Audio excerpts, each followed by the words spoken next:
As everyone knows, I've been accepted to Clark University, and I have to give a lot of that credit to my teachers.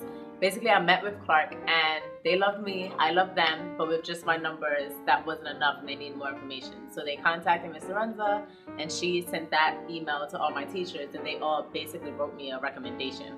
And so that is part of the reason why I got into one of my reach schools. So definitely love that. It's always good to have people on your side, as many people as you can possibly have. So I'm personally involved in a Mission to Mentor company, which my aunt is the executive director of, but that doesn't matter. I'm involved in it.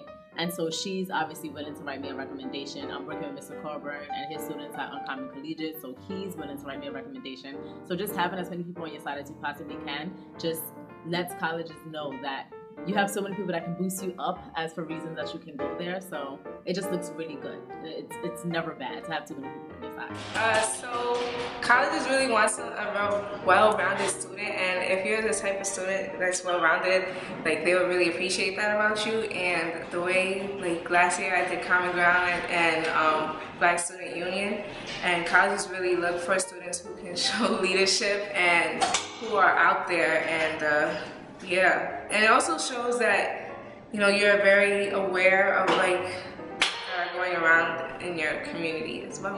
I think you gain teamwork, because in college I know there's a lot of like teamwork activities that you have to do, and also advocating. Advocating is very key, and so is time management. You have to be able to like balance, all right, I gotta do this project, and then I gotta do my homework, and then I gotta go to class, and it's like you have to balance all of that out. Definitely, because it showed that I had initiative and was willing to, despite the long hours in school working on academic stuff, it showed that I was willing to set a time for other things that helped me grow socially. As a junior, I helped with the candygram sales. I went to People to People, but I also applied with Mr. Campbell to go to Scotland for the theater program. I was a peer tutor, and I was able to help teachers with certain tasks. I was a lab tech for Miss Leonard, which I think is a perfect example of something that isn't completely academic, and I was able to familiarize myself with the stuff in the lab and expand how much I understood biology.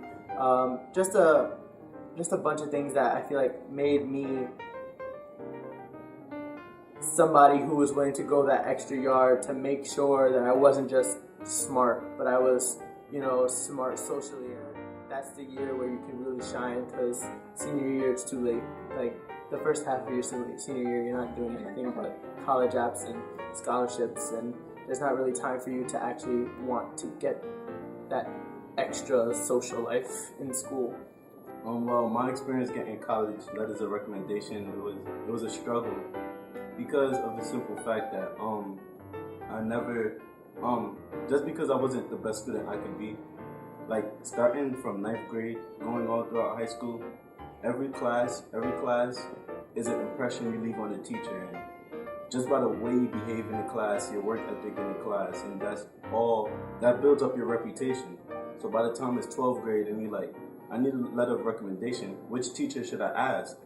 And I was asking myself this question, and I went through the list. Started off with Miss Cartwright. I was like, no, I didn't do her homework. Then I kept going on with the 10th grade, Miss Algozo.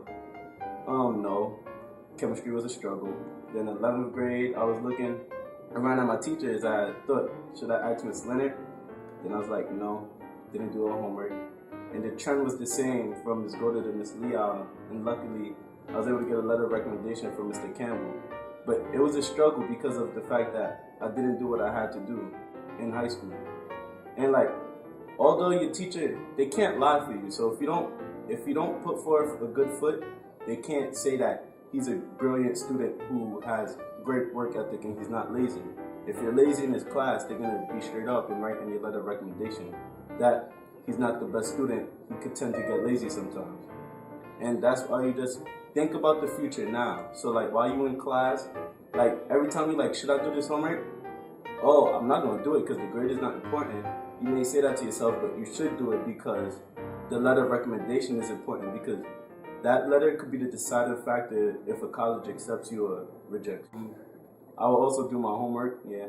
I would pay attention in class, and I would have better relationship with my teachers, because teachers are amazing, and like what they do is like they work so hard from 7 to 7. They work from 7 to 7, and like doing that 5 days a week and putting the student forward, and it's like they really care about us. So like it's only right for us to show us their appreciation and always respect the teacher at all times.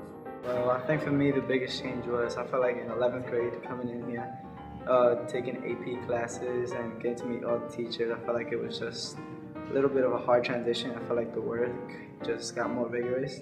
And at first I didn't know how to do it, I didn't know how to handle it, and then I started asking for help. Teachers started helping me, and I started making better connections with teachers, and then finally I was able to get it together and start doing my homework and pass my exams, learn how to actually learn what studying means, and it was a great way. And then I got nominated for Posse, and I ended up my 11th grade year very well.